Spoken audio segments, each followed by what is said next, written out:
Hello everyone, welcome back to my channel. So we have completed chapter 1 of microeconomics, that is introduction. So now I told you that we will be doing some practice questions because जितने हम इस chapter में practice करेंगे उतना ही we will be expert in this chapter. So I have it is my special video of Super 17. I already told you कि 17 questions के मैंने दो वीडियोस आपके लिए तैयार की है. So this is my first super 17. तो इसमें हम सेंट्रल प्रॉब्लम्स तक के जो है रिवाइज करेंगे और क्वेश्चंस डिस्कस करेंगे. ये बहुत अच्छे क्वेश्चंस मेरे को संदीप गर्ग बुक में से मैंने ही लिए हैं. आई टोल्ड यू कि सारे questions I am referring to this book only and सारे क्वेश्चंस इसी बुक में से लिए हैं. So let's get started. तो ये आप अपना सेल्फ असेसमेंट टेस्ट की तरह भी ले सकते हैं एंड टेल मी आपके कितने क्वेश्चंस सही थे. एक बार आप common instruction I want to give you for all the questions. जैसे ही आप वो मैं एक क्वेश्चन रीड करूँ उसके बाद आप खुद वीडियो पॉज करके एक बार आंसर सोच ले and then check your answer. So ये आपका बहुत अच्छा रिविजन सेशन रहने वाला है. Okay, so question number 1 is two rich countries also face central problems. Give reason for your answer. So answer is yes, rich countries also face central problems क्योंकि problem of what to produce, how to produce and for whom to produce. These problems are common to all the economies. I told you this thing, right? They are fundamental problems.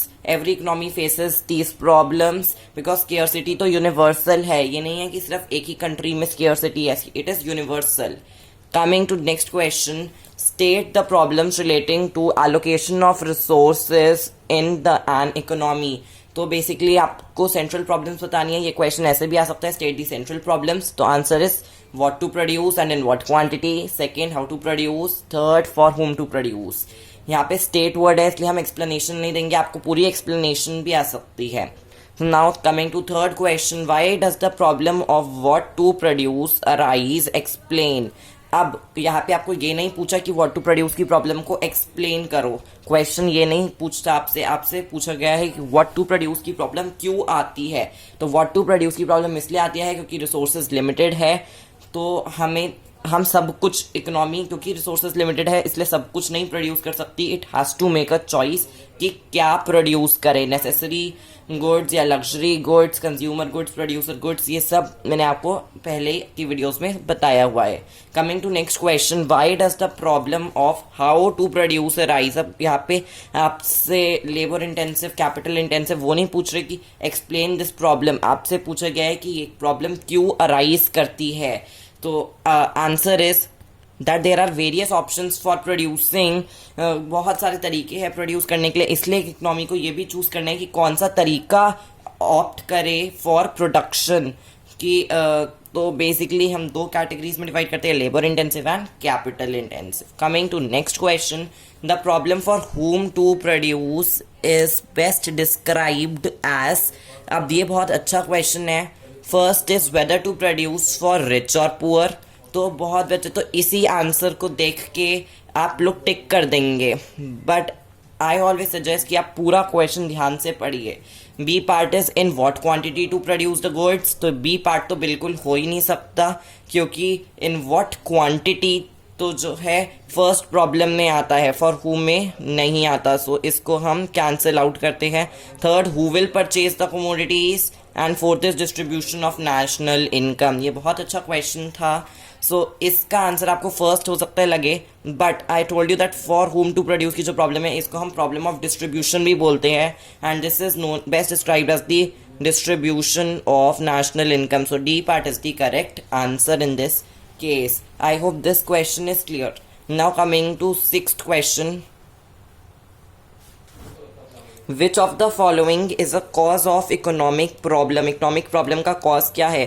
First, scarcity. अब बहुत बच्चे scarcity को देख के टिक कर देंगे, but आपको सारे जो ऑप्शंस है वो एनालाइज करने हैं. बी इज अनलिमिटेड वांट्स, ये भी होता है इकोनॉमिक प्रॉब्लम का कॉज. ऑल्टरनेटिव यूजेस है रिसोर्सेज के, दिस इज ऑल्सो. तो answer will be D part, all of these. आप तो देखिए क्या करेंगे कि ए देखते ही स्क्योसिटी पे टिक कर देंगे, बट आपको आंसर है ऑल ऑफ दीज. तो इस चीज़ का आपको ध्यान रखना है.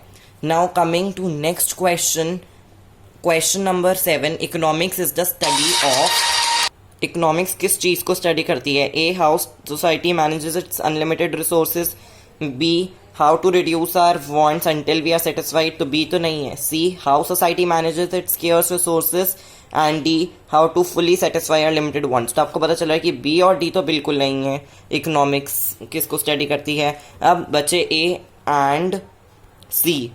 अब आपको लगेगा कि मैनेज तो सोसाइटी इसी को तो स्टडी कर रही है, सोसाइटी की रिसोर्सेज को कैसे स्टडी करे, बट यहाँ पे देखिए वर्ड है अनलिमिटेड, लेकिन रिसोर्सेज जो है वो तो लिमिटेड है, तो ए ऑप्शन तो बिल्कुल पहले आपको काटना है।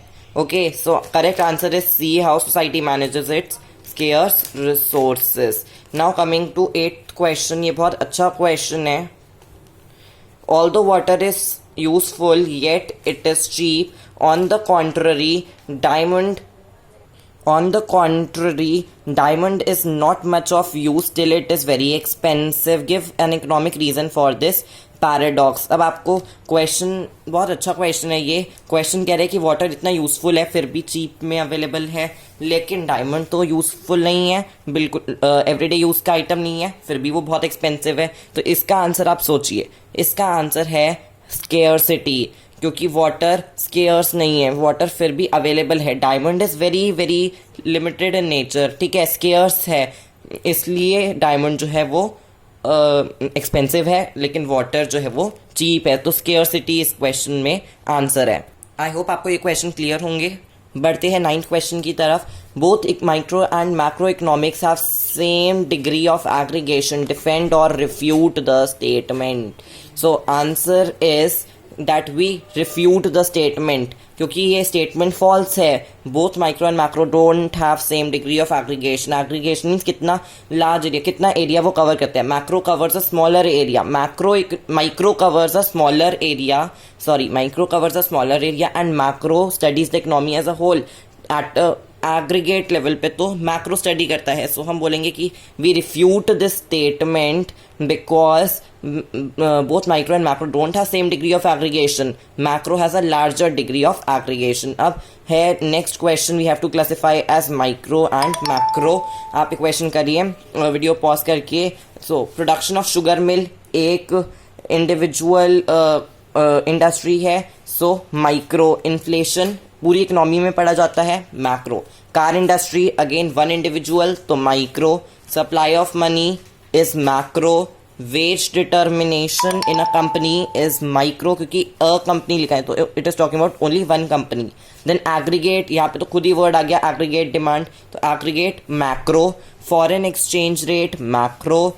एलोकेशन ऑफ रिसोर्सेज, अब ये अच्छा है। एलोकेशन ऑफ रिसोर्सेज क्या है, जो हमने सेंट्रल प्रॉब्लम्स पढ़ी है, what to produce, how to produce and for whom to produce, तो ये हमने माइक्रो इकोनॉमिक्स में पढ़ी है, तो it is a subject of study of micro economics, तो इसलिए allocation of resources is micro.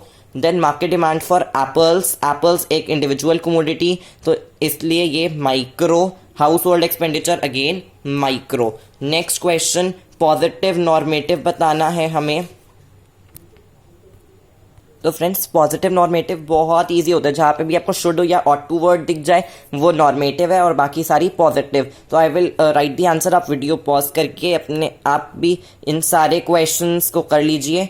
People should normative. In India pollution is increasing at an alarming rate, यहाँ पर कहीं पे भी शुड या ऑट टू वर्ड नहीं है तो positive.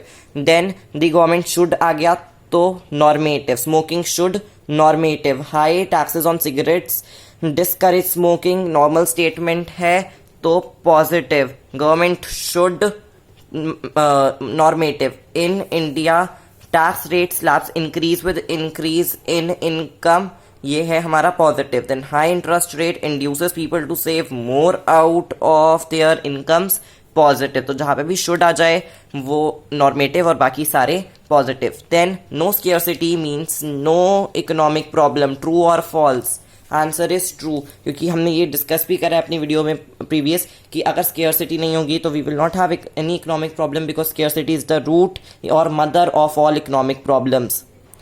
Next question, economizing of resources refers to saving resources for the future, true or false? So it is false, because economizing of resources means making the best possible use of resources means making optimum utilization of resources. It does not mean that we are saving for future. So it is false. Now next is the law of scarcity does not apply to rich developed countries, applies only to less developed countries, implies that consumers' wants will be satisfied in a socialistic system, or is it D, implies that consumers' wants will never be satisfied. So answer is d part कि कभी भी consumers की wants. 15th question, macro studies on. Macro का बताना है आपको, तो macro does not focus. अब देखिए क्वेश्चन ध्यान से पढ़िए. एक्सेप्ट वर्ड है तो 3 माइक्रो के होंगे और सॉरी 3 मैक्रो के होंगे और 1 माइक्रो का होगा. आपको माइक्रो का बताना है तो आंसर है C, jute industry. Next question, word economics is mostly connected with scarcity. Then scarcity means non availability of particular commodity. True और false? It is false because it does not mean non-availability. It means limitation of supply in relation to demand. तो I hope ये questions आपको clear होंगे. आपको ये questions आ गए तो आपका पार्ट जितना है आधा चैप्टर सेंट्रल प्रॉब्लम्स तक क्लियर हो गया है. मेरी नेक्स्ट सुपर 17 की वीडियो भी ज़रूर देखिए. वो रिविजन सेशन आगे पीपीसी एमओसी के कॉन्सेप्ट्स पे बेस्ड है. बाकी का रिमेनिंग चैप्टर वो भी आपको बहुत अच्छा लगेगा. तो please like share and subscribe ज़रूर करिए. Thanks for watching.